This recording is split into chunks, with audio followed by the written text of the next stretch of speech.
Hello and welcome on 360 Sport on Trust TV. I am Adini Ajishafe. We just have to look at sporting stories trending in the world of sport again. Well, Wafu Bay Champions League, where Bayelsa Queens are representing Nigeria. They've done well so far. They did their last game, winning 6-0 in that encounter against Expo of Benin Republic. That's the first story we'll be looking at. They set up final clash against Dakoa ladies.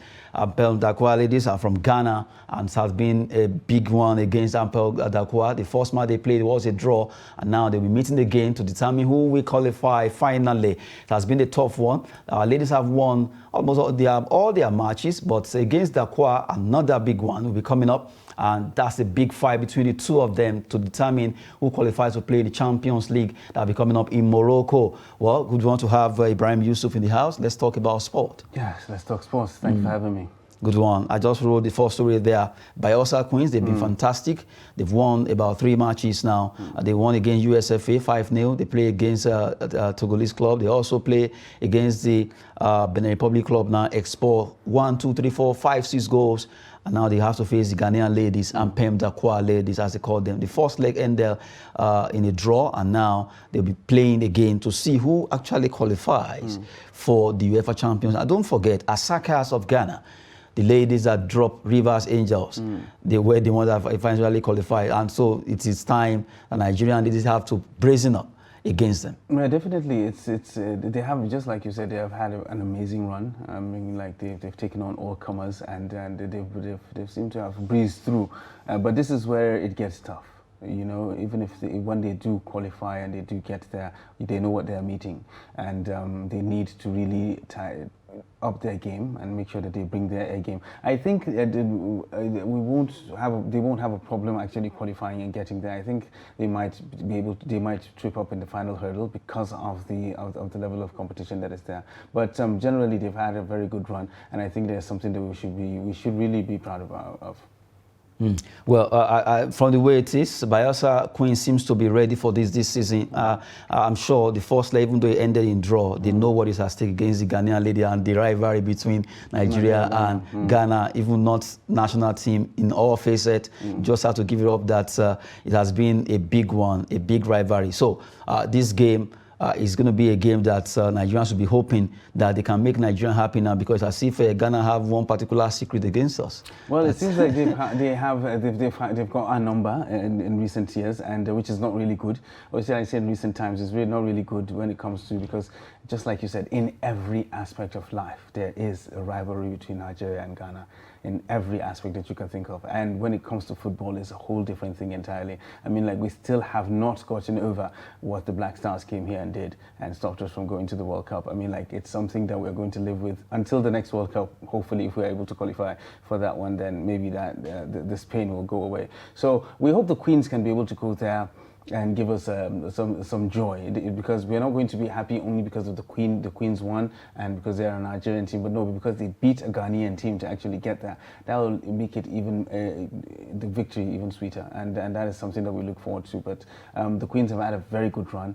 They've taken on all comers. They've won. They've played fantastic football, scored a boatload of goals, and I think they can be able to do this one as well, at least, if not for anything, for the pride that is at stake. Even if there's nothing to play for, even though there is, but even if there is nothing to play for the mere fact that they're playing for pride against a Ghanaian team, I think that's motivation enough for them to go out and do the business. Hopefully they will win this game against Pem Dakoa ladies of Ghana. It has been a big one, first leg draw, and now they want to meet again. Now we move away from that particular story. Let's talk about international friendly. Super Falcons will play against USA. They call them USWNT, and that will be a fantastic one. It's a 2-leg one, and we'll be playing against them in Kansas. Well, right now the ladies are in US, although we have a team that is not really complete. We have a lot of them that are not playing, but the home base players have been picked, and also 4 Falconets players that made that squad. They will be hoping that their debut will actually earn Nigeria that goodwill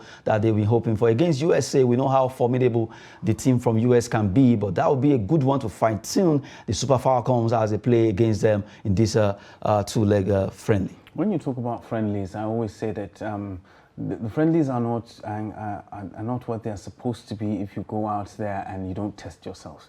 So I think this is a very stern test for the Falcons, and I mean, like, it doesn't get any better than the US when it comes to female soccer. So I think it's actually a very good thing for them to actually have these kind of games and to test themselves against a very, very strong team like the US women's team. And the results shouldn't really be that much reflective on how we place them, but let's look at the performance. How are they able to match up to these ladies? And that is what's going to give us the required information that we need to get to know what the kind of level that we're playing at right now. We saw them at the last tournament. They really weren't that fantastic. They weren't what we expected. So we're just hoping that right now they're on the road to recovery, or road to being the Falcons that we know that they can be.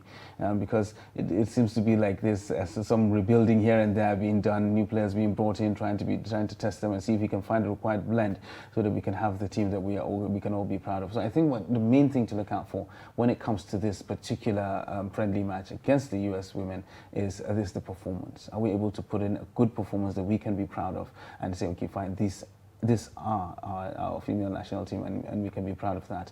If not, then I think we need to really go back. We're not even to the drawing board. We need to buy a new drawing board, and then we need to really, really reconstruct where we think our female national team should be.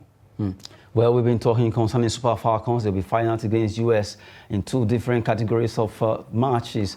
And we hope that the team, even though not 100% fit, talking about the players, well, those ones that have the chance to play this game, hopefully they'll do well there. Well, Super Falcons, they always make us smile. This time around, let's see what they can offer.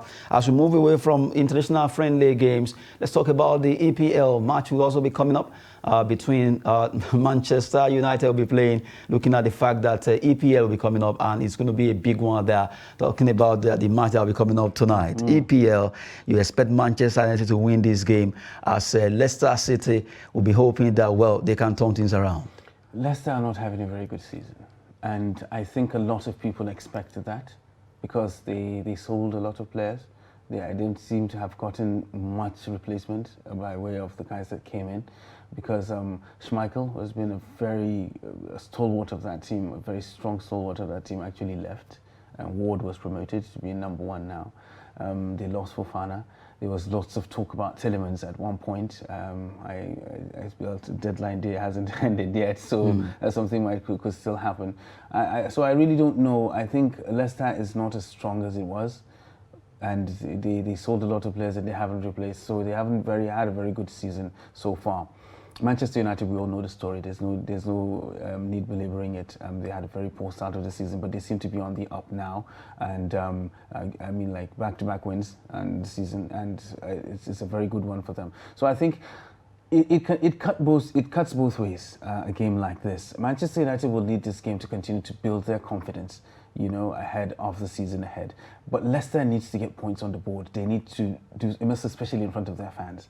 They really need to show a lot of people that they are not pushovers, because a lot of people right now believe, and from what we have seen, Leicester are not as strong as they used to be, and they don't offer much of a challenge. I mean, like, they fell to a 10-man Chelsea that is not really at the top of their game. They fell to 10 men of Chelsea. So you can imagine how bad it is for Leicester right now. So if they can be able to get a good result against Manchester United, I think it will be the tonic they need to galvanize their season going forward and give them the confidence they need to be able to face other games that are coming in.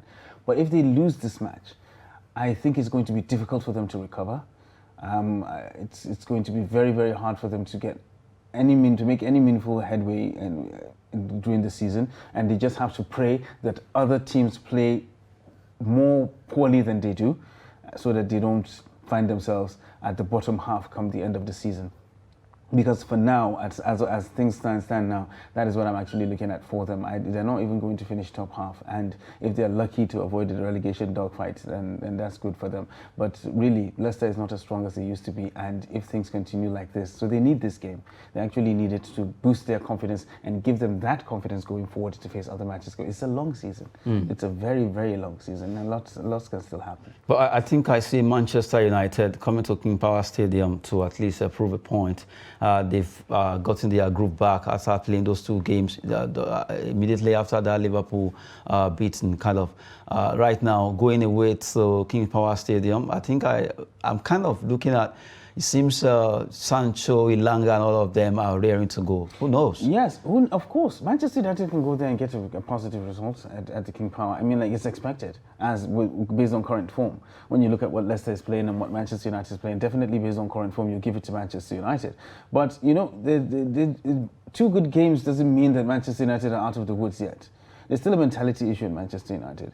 So right now, these 2 victories can actually get to their head and see, and they can look at it from this perspective, from where we're looking at it now, that Leicester are not as strong as they used to be, and they can actually get beat by anybody, and they can feel that they will go to the King Power and do the business, and at the end of the day, they might get surprised. So it cuts both ways, just like I said. Manchester United need to keep their heads on their shoulders. They need to keep a clear head, and of course, know that they're not out of the woods yet. It's just 2 good games that they've had. It's absolutely amazing for them. I mean, like the last match, they won the last match with 1-0. It wasn't like they went there and they blew everybody away. You know, they scraped through, which is good for them. But still, it's not like they're doing some amazing things out there on the pitch. So they shouldn't let that get to their head. And Leicester is still Leicester.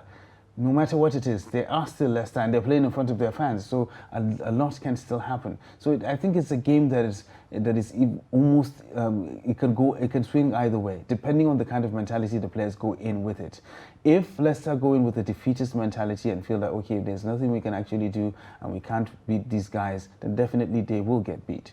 But if they go there and trying to see that, okay, we're playing in front of our fans, and let's try as much as possible to see that we give them something to smile about, and they'll be able to give Manchester United a run for their money. Well, we've been looking at Manchester United versus Leicester. It's possible that either of them, one of them will actually carry the day, or they play a draw. A big one is going to be between the 2 at the King Power Stadium, where they'll be fighting for honor on the last match day 5.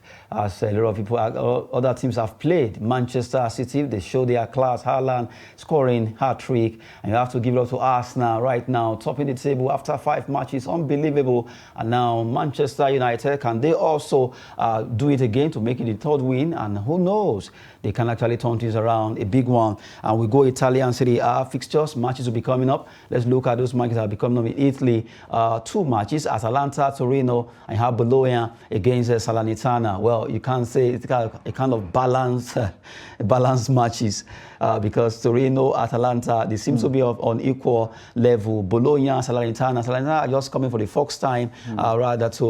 They are coming from the Serie B to play in Serie A. Now, a big one against Bologna. A tough duel is going to be. Yes, it is a tough one, actually. But Torino seems to be having a very good season so far. They've had some very good games at the beginning of the season.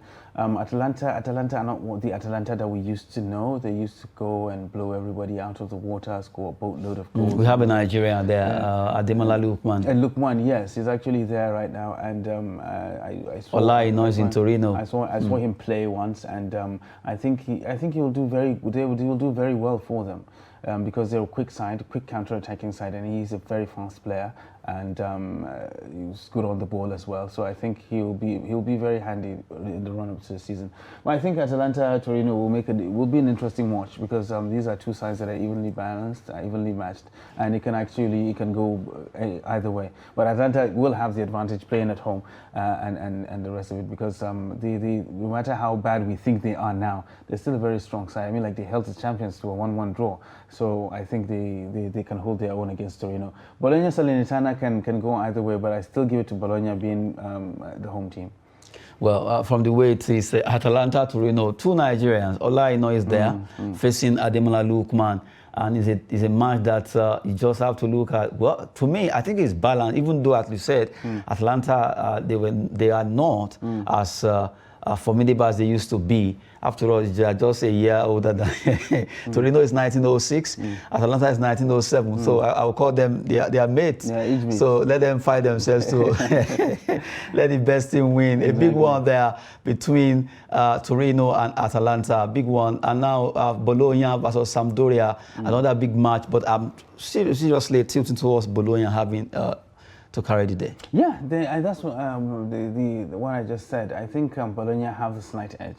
Having been in Serie A for longer, having had players who have been in Serie A for longer, who have the experience, the Serie A experience, I think they can be able to do it. And there's a certain Marco Arnautovic that can do amazing things sometimes when he feels like it.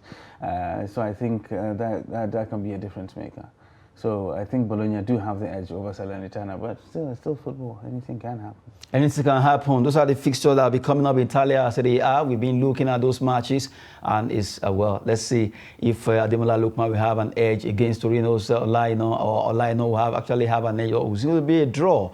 We've been looking at the matches coming up in the Italia Serie A, and it has been a wonderful one. Looking at the way AS Roma this season, they've really picked up the pieces and they are doing well. And the man of the moment, Dybala, Vlahovic, all of them are banging in goals for their clubs. Juventus, AC Milan, well, they tried. It was a draw last time. Inter Milan on rampage too. Lautaro Martinez. Looking at all these teams, and they are showing class. Victor Osimhen, Napoli, they were held a 1-1 draw between them and Lecce, and it was a big one there for Lecce to have to be able to get a point away at the city of Naples. We've been looking at Italia Serie A, wrap up there, and now let's go. Let's look at some transfer stories. Ajax midfielder Edson Alvarez is keen to push through a move to Chelsea. Right now, Alvarez, Mexican, wants to move to Chelsea, and from the way it is, they're mentioning 51 million pounds, and if that particular deal scale through, I don't know, the time for them to finish the kind of contract will actually be tough, but anything can happen. Anything can happen. Deadline day, lots of deals go through on deadline day. I mean, we've seen a situation whereby a club negotiated for a player within 1-2 hours, and everything's sold. Everything is done. You know, we saw a lightning move by AC Milan to sign Serginho Dest from Barcelona yesterday. You know, it was a move that broke. I think it wasn't more than an hour or two between the breaking of the news to the signing of the deal. So it can happen. It's deadline day, and a lot of things can actually happen. You can just fax papers to and fro, and the signatures are there, and everything is a done deal. So I think Chelsea wanting to do a little more business in the transfer window is good for them, but I think they should be concentrating more on getting themselves a forward. I mean, like, maybe that's why they are running after Aubameyang and all that. I think that is what they need to do. They need to put all their energies into getting that centre forward, because they're not firing the way they're supposed to be. No matter how good your defense is, if you're not able to score goals, then you definitely have a problem. And scoring goals is a problem for Chelsea right now. So they need that proven goal scorer. They need to get somebody who's going to go out there and get them 15, 20 goals in a season at least, so they can be able to help the team out of the rut they're in right now. They've splashed the cash. They've bought a boatload of players for a huge amount of money, and they're still willing to spend some more. I don't know how financial fair play applies to them or doesn't, but still they've spent a boatload of money, and nobody's talking about financial fair play when it comes to them. So I think they're clear, because a lot of things are really not clear about financial fair play. You find some people coming to spend 100, 150 million, and then you'll see them getting sanctioned. Some people come spend 200, 250, nothing 300, happens. And then nothing happens. And maybe the book maybe the book is not balanced. So that's why. So we really don't know how they do this. Well, I'm sure they check the balance. You know, this has to do with accounting. There are a lot of figures here and there, and if you're able to meet up, despite the fact that you have even spent more, might not be asked. But the problem is you'll have clubs still declaring hundreds of millions of pounds in losses, and they're still able to buy. Exactly, and they're still able to buy. So it's a mystery to me how that happens. But still, Chelsea still willing to do business in the transfer window. They have had a massive transfer window. I just hope it pays off for them at the end of the day, because if the season ends and at the end of the season they're still battling for 5th and 6th, it's really not money well spent as far as I'm concerned. Personally, I think they overpaid for a lot of players. Well, looking at the way it is right now, maybe they've overpaid for some players. We'll wait to see what's going to happen concerning Chelsea deal, concerning Alvarez. Now, before we go, let's run through another one. Fenerbahce, Galatasaray are in the race to sign PSG forward Mauro Icardi. Icardi has been a player since arrival of Messi. Well, from the way it is, Messi, Neymar, Mbappe, there's no way you can break these three. So it's better for you to leave. Mauro Icardi, his career hasn't really, even since he left Inter. Yes, that's been his best place. It really hasn't been the same for him. I think allowing Wanda to handle his transfer deals. his career. I think his wife being his agent, I think that's the main problem, because he hasn't made the right deals for him. Going to PSG in the first place was not a very good one, and he was supposed to have left PSG like 2 seasons ago or so. He wasn't able to make that happen, and even now he's still looking for somewhere to go. Unfortunately for him, he might end up in Fenerbahce or Galatasaray, which may be good for his football because he's going to get playing time that he needs. And of course, we know Turkey is a tax haven for players, you know. So it might be a good move for him. He can be able to get his career back on track. But I think Icardi has taken a very wrong step in his career moves, and I think that is very bad for him. He used to be bandied about for a lot of clubs. A return to Inter was started. Juventus was mentioned at some point. AS Roma, we're talking about them as well. But now he's left with Fenerbahce or Galatasaray. And I don't think these are destinations that will appeal to him personally. I think personally he might prefer a move back to Italy, considering that that's where he had his best years, you know. But unfortunately, it's not working for him. But he needs to leave PSG. That is just the bottom line. He needs to leave PSG if he's to get any semblance of his career back. And if not, he's going to end up like Mario Balotelli. Balotelli is nice. I learned he's moving to Switzerland to sign for Sion. He has already signed. After fighting with his coach. He has already signed. He fought with his coach, and that was it. I guess he knew he was going. Yeah. Then all the grievances has bottled. Exactly. He now decided to show it on the pitch. And that happened. What a way to go, a player. Talking about Mario Balotelli. Now we've been talking about Mauro Icardi. We hope that everything goes well. And the last one on the log has to do with Arsenal. Arsenal submits £20 million offer for Palmeiras midfielder Danilo, the Brazilian. Well, it has always been very good for Arsenal and Brazilians. They've been very fantastic. The journey of Brazilian playing in Arsenal has always been very, very profitable one. So Danilo coming from Palmeiras as a midfielder, £20 million. They submit a bid, and let's see if that bid will be seeing the light of the day before the window closes. Yeah, well, that's something to actually look at. And unfortunately, I don't have much information on this particular player, but I know that Arsenal, they still need a little bit more steel in the midfield. I think that is something that they've not had for a very long time. I think the last person that could claim to have that kind of steel is Gilberto Silva, and up to now they haven't really gotten some. But so if this player is the person to give them that spine, that backbone, I think if he comes in and he's able to give them that, then Arsenal will be a very the team to watch this season, because they're having an amazing season, really. And if they can be able to get this deal through the window and before the window shuts, I think it will be a very good one for them. And they're a team to watch, really. Going by what's happened, 5 from 5. Absolutely amazing. So I congratulate Arsenal fans so far. So far, they've done a good job buying this player, and the players are really giving them the result they really want. And if they are able to get Danilo to the midfield, who knows? It could turn things around more for them, and they'll continue to fly high. They've been fantastic so far this season, and the transfer window will be closing by 11, and a lot of players, a lot of very rushy hour when it comes to transfer deal, and we just hope that some players will move, and we'll be giving you more concerning this subsequent edition. Ibrahim Yusuf, before we actually wrap it up, Leicester, Manchester United. Can you guess?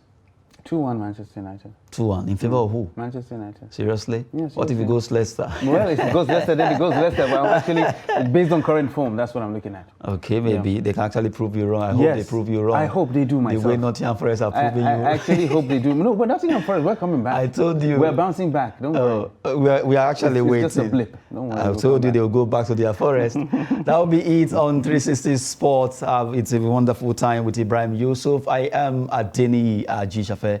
Thanks for watching.